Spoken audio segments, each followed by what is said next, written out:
México Democrático es un canal informativo cuya finalidad es señalar, aclarar y evidenciar las mentiras con las que los políticos nos engañan para gozar del poder público y de sus privilegios. En este ejercicio del derecho a la libertad de expresión buscamos fortalecer la democracia, entendida esta como el empoderamiento de los gobernados ante los gobernantes. Por el bien de México es necesario que combatamos a los políticos que han tomado el poder a base de mentiras. En esta ocasión analizaremos las declaraciones de la ministra Lenia Batres sobre la propuesta de elección de los ministros de la Suprema Corte de Justicia mediante el voto popular. Veamos lo que dijo. Pues el tema de la propia reforma del Poder Judicial de la Federación. Entonces yo quisiera referirme un poquito a esta parte, que es este elemento de la democracia y de la austeridad que son indispensables para las instituciones de nuestro país. En cuanto al tema de la reforma del Poder Judicial de la Federación, que se ha concentrado en la posibilidad de elegir la forma en la que se designan ministros y ministras, que se ha propuesto que sea vía la elección popular. Sí quise yo pronunciarme muy claramente porque creo que hay mucha mentira alrededor del tema de qué puede suceder, qué cosas tan graves pueden suceder si se eligen por el voto popular a ministros y ministras, a magistrados y magistradas, a jueces y juezas del Poder Judicial. Entonces, por eso es que quise abordar el tema muy abiertamente. Y en mi caso, yo he asumido y creo que debo manifestarlo, que si bien estoy impedida para pronunciarme abiertamente de temas que puedan ser parte del voto dentro de la propia Corte, eso no significa que deba ser indiferente a los problemas del país y tampoco significa que deba ser hipócrita sobre temas en los que es muy importante opinar, pero además en los que ya he opinado, en este caso de la propia elección. Entonces, fíjense que ya en aquellos debates en el Congreso hablábamos de que hay varios países que no les ha pasado absolutamente nada cuando ya han votado a través de su voto popular por ministros, ministras o integrantes de sus altos tribunales. Uno de ellos está en América Latina, que es Bolivia, que no ha dejado de hacerlo, tiene ya una regularidad institucional al respecto, pero hemos sabido de otros casos que son muy interesantes porque luego desdeñan los casos de América Latina como si fueran menores, ¿no? O representaran menos en términos de la democracia que hemos ido consolidando, logrando y consolidando en algunos países de manera accidentada, en otros porque tenemos siempre una amenaza latente que son los grandes autoritarismos de derecha que amenazan estas democracias, y tenemos además latentes también algunos intervencionismos que apoyan esas amenazas. Hay un fenómeno aquí en el instituto, lo han debatido muchas veces, que además es muy importante justamente darle esta dimensión que se le denomina el lawfare, que son estrategias ya incluso concertadas de cómo debilitar estas democracias cuando tienen esas connotaciones fuertemente populares.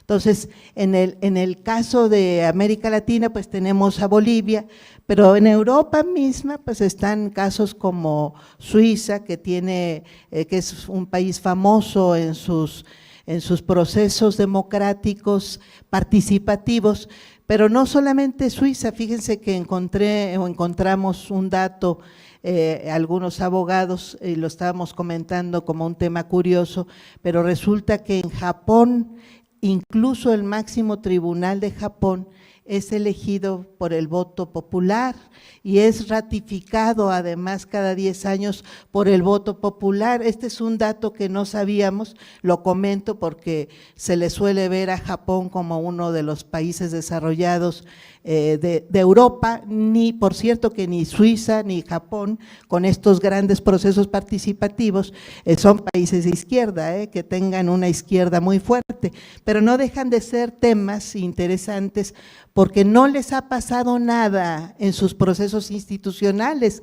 Lejos de ello, más bien lo que ha sucedido es que se ha regularizado esta idea de que el pueblo tiene derecho también a elegir o opinar de quiénes son sus jueces, sus ministros y sus magistrados. Efectivamente, Bolivia es un país donde la Constitución determina que los ministros del Tribunal Supremo de Justicia sean electos por el voto popular. Sin embargo, Bolivia no es un país que se distinga por sus altos niveles de justicia.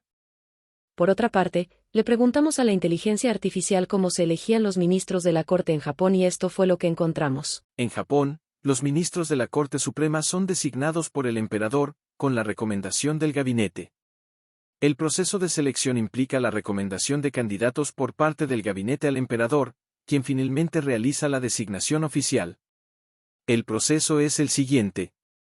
El gabinete forma un comité de nominación de jueces, compuesto por jueces de la Corte Suprema, jueces de tribunales inferiores y académicos prominentes.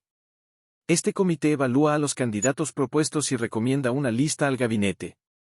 El gabinete selecciona a los candidatos de esta lista y los presenta al emperador para su nombramiento. Este proceso está diseñado para garantizar la independencia judicial y la imparcialidad en la selección de los ministros de la Corte Suprema de Japón. Como podemos ver, contrario a lo que afirma la ministra Batres, los ministros en Japón no son electos por el voto popular. También preguntamos sobre la forma en que se elegían los ministros en Suiza y esto fue lo que encontramos.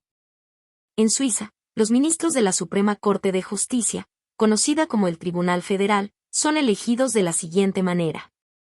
1. Los miembros de la Suprema Corte de Justicia son elegidos por la Asamblea Federal, que es el Parlamento Federal de Suiza. La Asamblea Federal está compuesta por dos cámaras, el Consejo Nacional, Cámara Baja, y el Consejo de los Estados, Cámara Alta. 2. El Consejo Federal, que es el órgano ejecutivo del gobierno suizo, propone a los candidatos para ocupar los cargos vacantes en la Suprema Corte de Justicia. Estas propuestas son sometidas a votación en la Asamblea Federal. 3. La Asamblea Federal vota para elegir a los ministros de la Suprema Corte de Justicia. Se requiere una mayoría absoluta en ambas cámaras para la elección de un candidato. 4. Los ministros de la Suprema Corte de Justicia son elegidos por un periodo fijo de 6 años. Después de este periodo, pueden ser reelegidos para otro mandato. Es importante recordar que uno de los requisitos que exige el artículo 95 constitucional para poder desempeñar el cargo de ministro de la Suprema Corte de Justicia en México es gozar de buena reputación y no haber sido condenado por delito que amerite pena corporal de más de 1 año de prisión. Aquí cabe preguntar: ¿una persona que miente goza de buena reputación? Además, la Constitución nos dice: los nombramientos de los ministros deberán recaer preferentemente entre aquellas personas que hayan servido con eficiencia, capacidad y probidad en la impartición de justicia o que se hayan distinguido por su honorabilidad, competencia y antecedentes profesionales en el ejercicio de la actividad jurídica. Una persona mentirosa no tiene honorabilidad. ¿Usted qué opina? Déjenos sus comentarios.